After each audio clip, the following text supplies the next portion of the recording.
أبشر بنيل المنى يا عاشق المصطفى أبشر بنيل.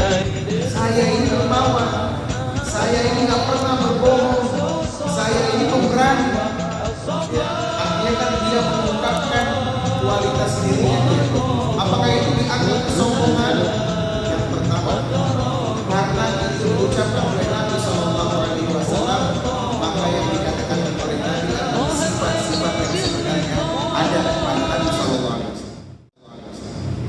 Betul, memang Nabi itu bukanlah orang yang pelit. Beliau orang yang sangat dermawan. Saking dermawannya lebih cepat daripada hembusan angin. Beliau pun juga bukan orang pembohong. Ya, apa yang dikatakan oleh Nabi SAW, yang dikatakannya adalah benar, yang dikatakannya adalah sesuatu kejadian yang nyata. Tidak ada yang diada-adakan. Semuanya sesuai dengan fakta. Dan Nabi SAW bukanlah orang yang penakut. Beliau seorang yang berani. Bahkan pada suatu hari dalam peristiwa yang lain, Nabi SAW waktu itu bersama sahabat sedang beristirahat. Sahabat beristirahat di tempatnya masing-masing. Ya, dan Nabi SAW beristirahat di bawah pohon, tidur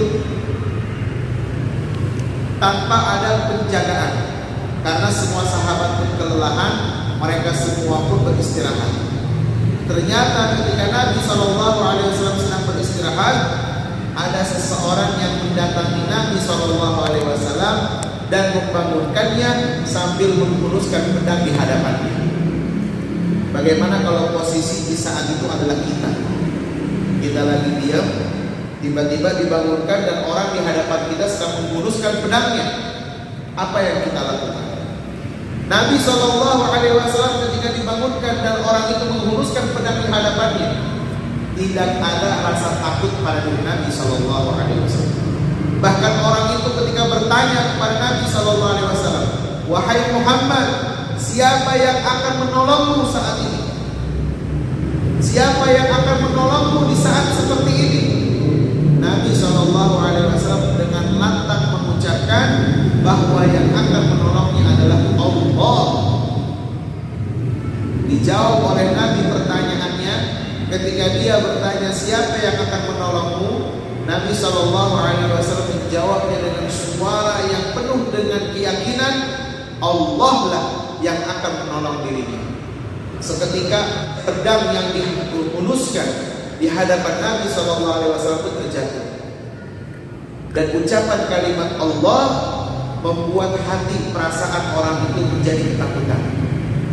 Dan pedang itu pun kemudian diambil oleh Nabi SAW dan dihunuskan pedang itu kepadanya. Wahai ya, orang yang ada di hadapanku, sekarang siapa yang akan menolongmu? Gantian. Awalnya dia mengancam Nabi SAW, kemudian ketika dia ketakutan, pedang itu diambil dan Nabi SAW mengancam dirinya. Siapa yang saat ini akan menolongmu? Siapa saat ini yang akan menolongmu? Maka kata orang itu, jadilah orang yang baik wahai Muhammad. Maksudnya, aku menyerah. Aku menyerah dan aku tidak akan melakukan perlawanan lagi terhadap dirimu. Kun khaira akhirin, kata dia. Jadilah sebaik-baiknya orang memperlakukan orang lain. Maka oleh Nabi SAW dikembalikan pedangnya dan diminta untuk kembali pulang saja. Nah, itu kan menunjukkan keberaniannya Nabi SAW. Termasuk dalam perang Hunain. Termasuk ketika dalam perang Hunain, dalam riwayat yang lain disebutkan bahwa Nabi SAW berada di barisan terdepan dalam jihad. Beliau berada di barisan terdepan dan para sahabat berada di belakangnya, seakan-akan menjadikan Nabi SAW sebagai tameng yang melindungi mereka. Subhanallah.